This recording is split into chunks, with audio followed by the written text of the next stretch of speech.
بسم اللہ الرحمن الرحیم۔ بہت سے عرصے سے یہ بات دیکھنے میں آ رہی ہے کہ یہ پتنگ بازی بہت سی انسانوں کی جان لیتی نظر آتی ہے، اور آئے دن ہم یہ دیکھتے ہیں کہ کوئی بچہ پتنگ بازی کرتا ہوا مکان کی چھت سے گر گیا، اور کوئی راہگیر انسان ڈور کے گلے پر پھرنے سے جان سے ہاتھ دھو بیٹھا۔ یہ واقعات آئے دن کی روٹین بن گئے۔ اگر ہم دیکھیں یہ پتنگ بازی اور یہ بسنت کا جو سالانہ سلسلہ ہے، یہ مسلمانوں کا کوئی کھیل نہیں ہے، نہ یہ مسلمانوں کا وتیرہ ہے۔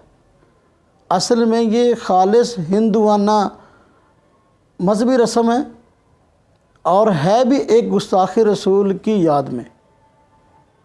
آج سے تقریباً 200 سال پہلے لاہور میں ایک ہندو اسٹوڈنٹ جس کا نام حقیقت رائے تھا، اس نے حضور نبی اقدس صلی اللہ علیہ وسلم کی شان میں گستاخانہ باتیں کی، جس کے نتیجہ میں وقت کے قاضی اور حکومت نے اس کو سزائے موت کی سزا سنائی، اور لاہور کے علاقہ گوڑے شاہ میں سکھ کالج تھا، وہاں پر اس کو پھانسی دی گئی۔ اور ہندوؤں نے پھر اس کو گویا ایک بہت بڑا اپنا کارنامہ سمجھا کہ ہمارے اس لڑکے نے، جس نے آپ صلی اللہ علیہ وسلم کی شان میں گستاخی کی، ایک بہت بڑا کارنامہ انجام دیا ہے۔ اس کی یاد میں سالانہ پتنگ بازی کا اہتمام شروع کر دیا، اور اس دن کو بطور تہوار کے منانا شروع کر دیا۔ دیکھا دیکھی ہمارے مسلمان بھی اس مرض میں مبتلا ہو گئے، حالانکہ یہ خالص ہندوانہ رسم ہے اور مسلمانوں کے خلاف ہے۔ گستاخ رسول کو پروٹوکول دینے کے لیے، اس کے دن کو بطور یادگار منانے کے لیے انہوں نے یہ کام کیا ہے۔ اس کا اسلام سے اور تفریح سے کوئی تعلق نہیں ہے۔ آج بعض لوگ ایسے ہیں جو کہتے ہیں یہ بطور تفریح کی ہے۔ بھئی تفریح ایسی جو کہ خالص کسی نہ کسی اسلام مخالف مہم کا حصہ ہو، اس تفریح کی اجازت کیسے دی جا سکتی ہے؟ اور آج ہم دیکھ رہے ہیں کہ اس کے جو نتائج ہمارے معاشرے کو بھگتنے پڑ رہے ہیں، وہ نتائج بھی ایسے ہیں کہ اللہ معاف فرمائے۔ آج اس کی وجہ سے کتنی بیویاں ایسی ہیں جن کے سہاگ اجڑ گئے، کتنی مائیں ایسی ہیں جو اپنے بچوں سے ہاتھ دھو بیٹھی ہے۔ حال ہی میں واقعہ پیش آیا، ہمارا ایک خوبصورت نوجوان موٹر سائیکل پہ جا رہا تھا، اور گلے میں ڈور کے پھرنے سے اس کی رگیں تک کٹ گئیں، اور پوری دنیا نے دیکھا کہ شرعام بیچارہ تڑپ تڑپ کر جو ہے وہ جان دے گیا۔ ایسے واقعات ماضی میں بھی پیش آتے رہے ہیں۔ ہر سال اگر ہم ان کی تعداد نوٹ کریں کہ کتنی تعداد کے اندر اموات ہوتی ہیں اور مسلمان قتل ہوتے ہیں اس پتنگ بازی کی وجہ سے، ان کی تعداد کو شمار کرنا مشکل ہے۔ مسلمانوں کو چاہیے کہ وہ کوئی بھی کام کریں پہلے اسلامی تعلیمات کو دیکھیں، تو یہ ایک بہت بڑی سازش ہے جو کہ اسلام اور مسلمانوں کے خلاف اور حضور نبی اقدس صلی اللہ علیہ وسلم کی ذات اقدس کے خلاف ہے۔ ایسا شخص جو کہ خالص گستاخ رسول تھا، اور آپ صلی اللہ علیہ وسلم کی گستاخی کی وجہ سے اس کو سزا سنائی گئی، اس کی یادگار کے طور پر ہندوؤں نے یہ کام کرنا شروع کیا۔ اور اس گستاخ کی شادی سکھوں کے ہاں ہوئی تھی، اور چونکہ وہ سکھوں کا داماد تھا، اس لیے سکھوں نے بھی اس مذہبی رسم کے اندر حصہ لینا شروع کر دیا، اور سکھ بھی پتنگ بازی میں شریک ہو گئے۔ آج اگر ہم دیکھیں تو یہ ہندوؤں کا تہوار کم اور مسلمانوں کا تہوار زیادہ نظر آتا ہے، حالانکہ اس سے مسلمانوں کو بچنے کی ضرورت ہے۔ قرآن کریم اور حضور نبی پاک صلی اللہ علیہ وسلم کے ارشادات اس کی ہرگز اجازت نہیں دیتے۔ کئی وجہ سے یہ سلسلہ ناجائز ہے۔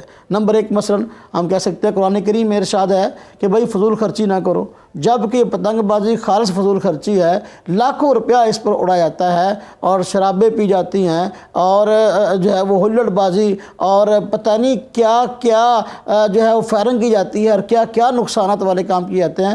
قرآن کریم میں ارشاد ہے وَلَا تُبَذِّرُوا إِنَّ الْمُبَذِّرِينَ كَانُوا إِخْوَانَ الشَّيَاطِينَ، بھائی فضول خرچی نہ کرو، فضول خرچی کرنے والے شیطان کے بھائی ہیں۔ تو یہ فضول خرچی ہے۔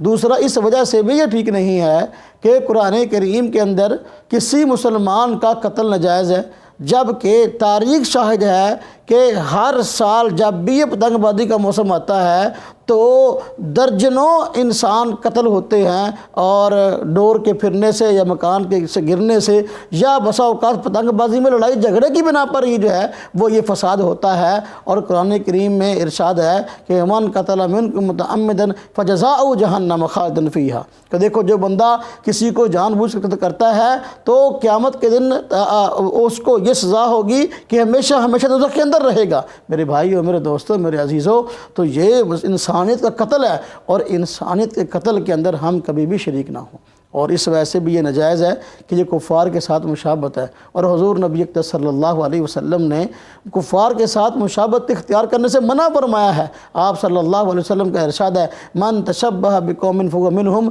جو شخص کسی قوم کی مشابہت اختیار کرتا ہے وہ انہی میں سے ہے۔ اب یہ چونکہ ہندوؤں کا تہوار ہے، جو بندہ ان دنوں میں پتنگ بازی میں شریک ہو جاتا ہے تو گویا ہندو کے ساتھ اس کی مشابہت ہو گئی ہے، اب وہ گویا انہی میں شمار ہے۔ حضور نبی پاک صلی اللہ علیہ وسلم کے فرمان کی وجہ سے اللہ پاک نے ہمیں اسلام دیا ہے، ہمیں تفریح کے مواقع بھی دیے ہیں، اور ہمیں تفریح کے لیے جو اللہ تعالیٰ نے باقاعدہ تہوار دیے ہیں ہم ان کو اختیار کریں۔ حضور نبی پاک صلی اللہ علیہ وسلم جب مدینہ شریف تشریف لائے تو آپ کو پتہ چلا کہ مدینہ والے 2 دنوں کے اندر آپس میں کھیل کود کرتے ہیں اور ہنسی مذاق کرتے ہیں۔ تو آپ صلی اللہ علیہ وسلم شاہ فرمایا کہ تمہیں بھی اس اللہ تعالیٰ نے 2 دن جو ہے اس کے متبادل کے طور پر عطا فرمائے ہیں، ان میں سے ایک کا نام عید الفطر ہے اور دوسرے کا نام عید الاضحیٰ ہے۔ لہذا ہمیں ہندو کے تہواروں میں شریک ہونے کی یا ان کے جیسے کام کرنے کی ضرورت ہی نہیں ہے۔ اللہ پاک نے ہمیں خود خوشی کے 2 دن دیے، 2 تہوار دیے ہیں، جس کا نام عید الفطر اور عید الاضحیٰ ہے۔ لہذا کفار کے ساتھ اور گستاخ رسول اور ان کے ہم نواؤں کے ساتھ مشابہت یہ تو اور زیادہ خطرناک بات ہے۔ آپ دیکھیں کفار کے ساتھ مشابہت تو عبادات میں جائز نہیں ہے۔ حضور نبی پاک صلی اللہ علیہ وسلم مدینہ شریف تشریف لائے تو آپ نے دیکھا کہ یہود 10 محرم کا روزہ رکھتے ہیں۔ پوچھا بھئی 10 محرم کا روزہ کیوں رکھتے ہو؟ کہتے اس لیے کہ موسیٰ علیہ السلام کو اپنا فرعون سے اس دن نجات ملی تھی، اس لیے 10 محرم کا روزہ رکھتے ہیں۔ تو آپ صلی اللہ علیہ وسلم نے ارشاد فرمایا دیکھو ہمیں موسیٰ علیہ السلام سے زیادہ تعلق ہے تم سے بھائی، لہذا مسلمانوں کو حکم دیا کہ تم بھی 10 محرم کا روزہ رکھا کرو، لیکن ساتھ فرمایا یہود کی مخالفت کرو، ایک دن اس سے پہلے یا ایک دن اس کے بعد ساتھ ملا لو، یعنی 10 محرم کے ساتھ یا 9 کا یا 11 محرم کا روزہ رکھو۔ میرے بھائیو، میرے دوستو، میرے عزیزو، جب عبادات میں کفار کے ساتھ مشابہت جائز نہیں ہے تو پھر ان لہو و لعب کے کاموں میں، فضول کاموں میں مشابہت کیسے جائز ہوگی؟ اور یہ ہزاروں انسانیت کا جو قتل ہو رہا ہے یہ اس رسم کی نظر ہو جاتا ہے۔ ہمیں چاہیے کہ ہم اس رسم سے بچیں اور حکومتی سطح پر اس پر سختی ہونی چاہیے۔ اصل میں سب سے پہلے جو لوگ ڈور بناتے ہیں، جو لوگ پتنگ بناتے ہیں، اگر ان پر سختی کی جائے اور کسی قسم کا پتنگ بیچنے کی اجازت نہ دی جائے تو یہ کام بالکل نہیں ہو سکتے، اور ہر سال قومی بھی نقصان ہوتا ہے اور دیکھا جائے تو ملکی سطح پر، حکومت سطح پر بھی بہت بڑا نقصان ہوتا ہے۔ وہ ایسے کہ پتہ نہیں کتنے ٹرانسفارمر جو کہ ہر سال جو ہے وہ بیکار ہوتے ہیں، اس پتنگ بازی کی نظر ہوتے ہیں اور وہ ضائع ہو جاتے ہیں، اور کئی لوگ پھر پتنگ پکڑتے پکڑتے تاروں کے ساتھ چپ جاتے ہیں اور کرنٹ لگ جاتے ہیں۔ تو میرے بھائیوں یہ قومی نقصان بھی ہے اور یہ ملکی نقصان بھی ہے۔ اس پتنگ بازی سے باہر آئیں اور اپنے ملک کو قتل عام سے بچائیں، اپنے ملک کو جو ہے وہ کسی بھی قسم کے نقصان سے محفوظ رکھیں۔ اللہ تبارک و تعالی ہم سب کو اس کی توفیق عطا فرمائے۔